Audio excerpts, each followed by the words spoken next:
Hey guys, today we're just going to talk a little bit about how to use the Bunsen burner and get it hooked up and all that stuff correctly. And I know it might seem kind of silly that we'd have an instructional video for this, but there's actually quite a few steps along the way where you could mess up and potentially make it dangerous for you and the other people in the lab. But without further ado, let's go ahead and get into it and kind of talk about how we actually use the Bunsen burner. So first off, we're going to hook up the Bunsen burner, and again, you're just going to take the end, it's not attached to the Bunsen burner, and put it into the gas spout. And a lot of times here, what students end up doing is that they might try to rotate this in order to get it to sort of sit on there really tightly, and then the Bunsen burner kind of goes all wonky because you're rotating the cord on it. So students will then try to rotate on this piece backwards in order to get the Bunsen burner to sit flush on the lab bench. It's actually a lot easier to simply take the Bunsen burner and then rotate the section around the Bunsen burner so you can kind of get it to sit flat on the table. Now I'm going to try and rotate this back a little bit so that I can actually have it sitting on this side so I can show you guys the other stuff here in a minute. So there we go. Now some other things that we have to be concerned about when we use our Bunsen burner is this spout itself. So the way that the spout actually works is that inside of it there's a little ball that has a hole through it, and the gas is going to be coming through the hole. So anytime that the handle on our little spout here is either to the left or turned to the right, that hole is facing the direction of the handle, meaning that the gas is shut off. So the gas is only going to be coming out whenever our handle is facing the direction of the spout. So just kind of be aware of that. Now with the Bunsen burner itself, we can actually control the flame in two different ways. We can rotate sort of this top piece here, which allows a certain amount of air to move into the Bunsen burner, and we can rotate this bottom part here, which allows certain amounts of gas to come out through our hose here. But kind of with that in mind, I guess let's talk a little bit about how we actually light it. So when you get into the part where you want to light the Bunsen burner, you can use a regular lighter if you want to, or one with a long neck on it. But in microbiology, we do tend to use our little strikers here. And the way that the strikers work is that on the inside here, we have a little piece that has some flint on it, and then we have a little board that we can strike that flint against. And I am going to apologize about the sound. It's probably going to be a little loud when we start doing this.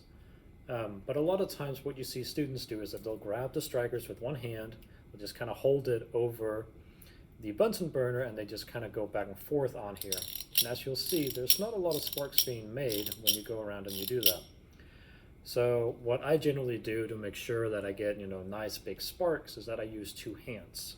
So you can use your dominant hand. Again, I'm right-handed, so I tend to use my dominant hand to hold the base of it, and then I grab with my thumb and kind of push on one side of the striker and use the other fingers to push against it.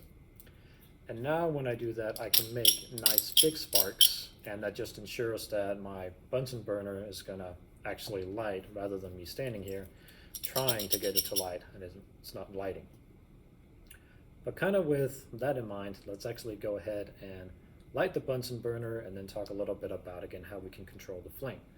So when it gets to lighting it, we also see students trying to light it up here. This is a gas, so as the gas is coming out, if you light it up here, it's going to catch on fire up here and then blow itself out. So we always want to make sure that we try to light it kind of close to the top of the Bunsen burner.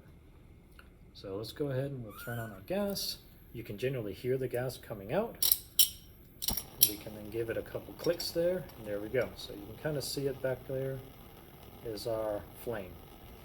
And again, depending on how I adjust my different sections to the Bunsen burner, I can either, see here, make my flame more like what you would see in like a bonfire or something like that, or I can focus it down a little bit more where we get a nice strong inner blue flame. And that's kind of what we want for micro. And again, I can sort of increase the amount of gas coming out, making the flame taller, or I can sort of decrease the amount of gas coming out, making it a bit shorter. So we normally just want a nice little blue flame, that nice little inner blue flame. That's going to heat up our loops really, really fast when we go through and we do our experiments. Now, Some other things that you need to worry about when the Bunsen burner is on, make sure that you don't reach over the Bunsen burner. It is going to be hot. Obviously don't touch the top of it.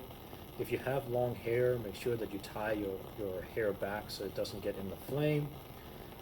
And we just in general want to make sure again that we're mindful of where the flame is and where we are in orientation to the flame itself. And when it comes to turning off the flame again, make sure that you are kind of away from it. Don't reach over it and just turn it off on the spout. If you ever have to leave your lab station, make sure you turn off the flame so that everybody, if anybody comes over, they don't accidentally get into the flame. And sort of the last thing to worry about is that even after you turn the flame off, this is metal, so it is still going to be hot. So make sure that again you don't reach over, so you don't accidentally reach over and kind of jab your arm down on top of it or something like that. But I think that really covers the items that we need to know for using our Bunsen burner.